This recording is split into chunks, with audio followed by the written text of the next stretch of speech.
Hello everyone, a long time no see. I thought I'd finally hop on here after several months of being absent, and I apologize for doing that. I've tried doing vlogs, but I end up scrapping them, so I'm hoping that with doing my book journal videos and my stats, and hopefully it will lead more into getting back into filming again and talking. It's kind of hard to film when your kids are virtual and your husband is home a lot, and so I'm like very awkward and uncomfortable filming, so I gotta get into it, I guess. Okay, so I thought I would show you my 2020 reading layouts, and then in the next video I will show you everything I am using for 2021. I'm quite excited for it because I've got a lot that I'm going to be using. Okay, so here's my stickers that I made, and here is my TBR bookshelf at the beginning of 2020. Here is my TBR bookshelf at the end of 2020. I unhauled a lot of books and I've read a lot that I owned, and I'm pretty proud of that. Here is my index. I think I'm just going to leave this page for 2020 and then go to this for 2021, and that way everything is on its own sheet. I did this, did not like it. That has bugged me, and I always ignore the first page. Here's my calendar, and here's my stats tracker. I did not get March for some reason, but here it all is. I've gone up, I've gone down, but I want to thank each and every one of you for all of the support in 2020. I myself have found a lot of new content creators this year, and it's exciting to get to know and get to talk to more people and seeing what everybody is going through and getting to chat. Here are my 2020 reading challenges. I did a lot better this year than I did last year, and I'm so proud of myself. I only missed 1, 2, 3, 4 boxes, right? 1, 2, 3, 4, 5 boxes. Sorry, I think I miscounted last year as well. 5 boxes I did not fill in. Everything else is filled in, and it all looks so good, and I love it, and I'm excited for next year because I have added some new challenges that I did not have in 2020. Here are all the books that I read in 2020. My goal was 60, and I read 82, 83, 84. I don't know, same with last year, same with the year before. My Goodreads, my story graph, even my journal stuff have all different counts, and I think somewhere, because I read stuff with my boys and I read stuff myself, and some stuff I don't count. So somewhere along the way I put it on one thing and I don't put it on another thing. So I'm hoping in 2021 I get better at doing that, keeping things even. I have not done it the last several years. Hopefully I will finally in 2021 keep things even. My 5-star predictions kind of went down the crapper. I did not even continue on with the rest of the year. I did enjoy what I read. I really do want to get into these 3 books. I hear more about this one than I do these 2. I think this one is getting ready to have a 3rd book come out, which makes me want to read it even more. And I haven't heard much about those, but I really still do want to read them, and I recommend reading what I've read. I thought they were pretty good.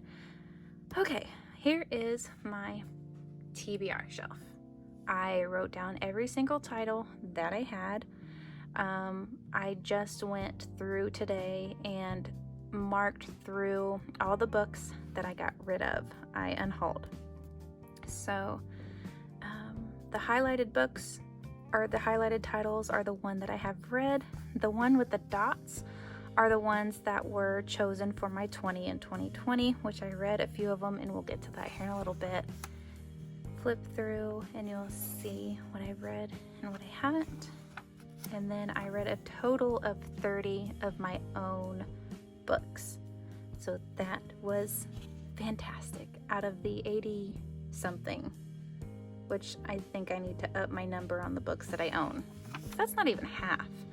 Kindle shelf, I'm pretty disappointed. All beautiful covers. I think I only read one that I own on my Kindle shelf, and that was Get Lucky by Lila Monroe, and I enjoyed it. It was a romance, a chick lit romance, pretty good. Hopefully in 2021 I actually get into more of these. Now we are going to get into pages that I stopped doing. I stopped doing pages read per book, and the format, which I really liked the layout and had fun doing. I just didn't continue on with it. Now this I continued on with. The month with the most page number, the highest page count was November. Looks like the most books as well. The least page count was December, and that was the least amount of books. So there's all the stuff that pages that I read and listened to. I did highlight with the gray marker my audiobooks, so I can keep track of that. YouTube videos, didn't keep track of. I was very sporadic this year. Readathons, I didn't keep track of. Genres read, I didn't keep track of. 20 books for 2020. I thought I did really, really well here, especially for what I read and what I don't. That was a piece of eraser. Lacey DeBell books, Call Me After Coffee, The Bookish Teacher, and The Library Lane. I want to thank all of you so much for choosing these books.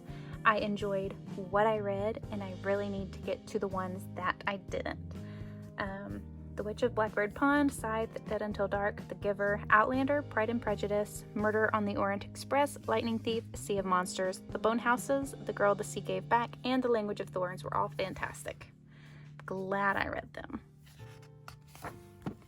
Now, this page, I was absolutely excited to do, and I didn't do it. 2021. I wanted to keep track of all the first things that I did pertaining to books. My first video, my first audiobook, my 2019 ARC physical copy, my 2020 ARC physical copy. And I was even going to put the book covers, and I failed at that drastically. Maybe I kind of outdid myself. Maybe I should just go to one page. I don't know. I'm leaving it out next year because it didn't work well. ABC Reading Challenge, I had so much fun doing.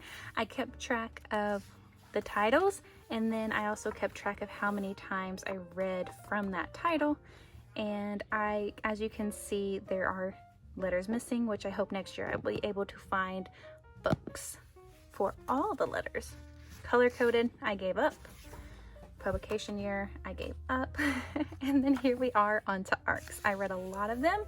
Some of them I didn't. As you can see, some of them were meant for my 20 and 2020, and I just did not get to, but I did get to a majority of them.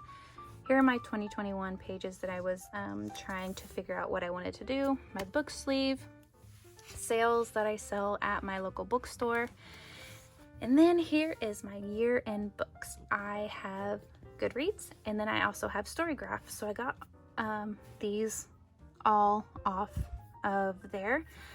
So I kind of figured that this could be a bullet journal, reading journal flip through, and also stats. I just figured I'd put it all into one video.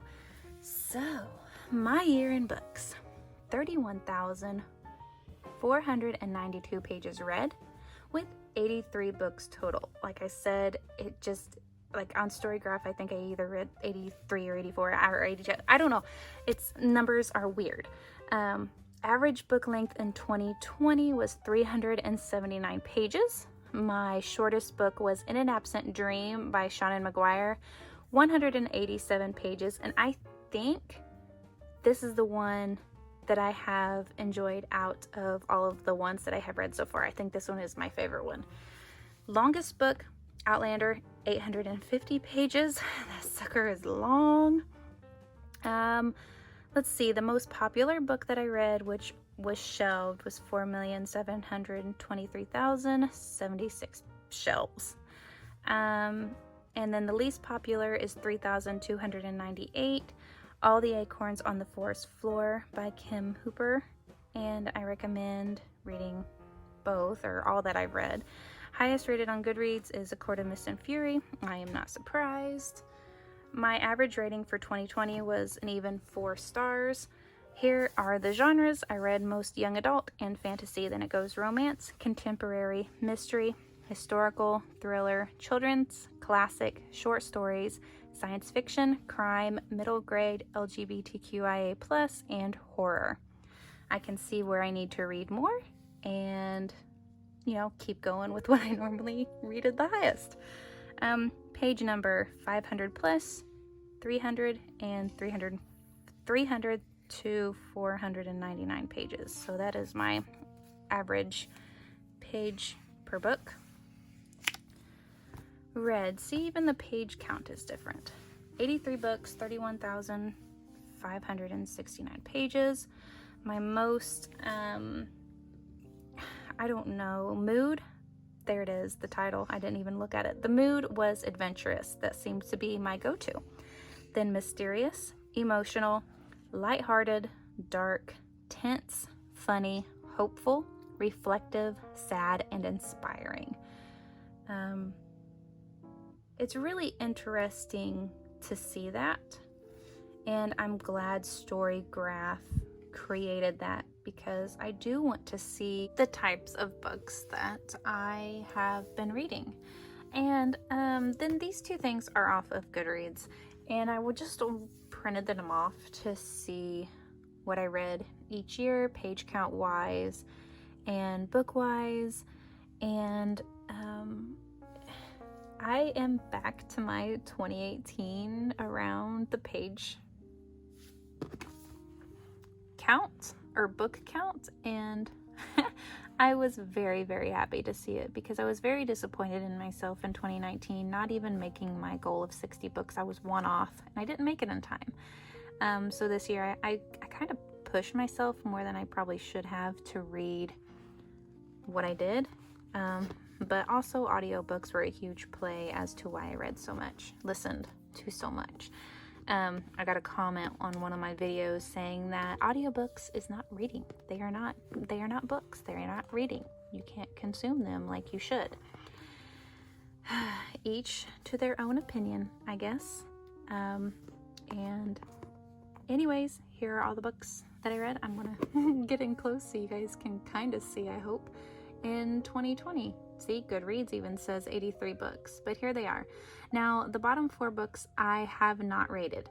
I did eventually rate this one right here, Bookish and the Beast, or I can't remember the title, but I think I ended up giving that 3 or 4 stars. These 3 I did not rate because I've read them multiple times and rated them multiple times. So my rating still stands. They are all 5-star books for me. Well, I think that one's like 4.5, but so there's all that. And then, oh, I can't let you see the next pages, but here it all is. And I will just do one more flip through at the end without talking. I thank you all so much for watching this video. I hope to have a great 2021 with you all, and I will say that I'm glad to see more people doing book journals, because when I first started doing them, I didn't see them very much on YouTube, and now they're everywhere. And I can't wait to show you my 2021 reading journal plans.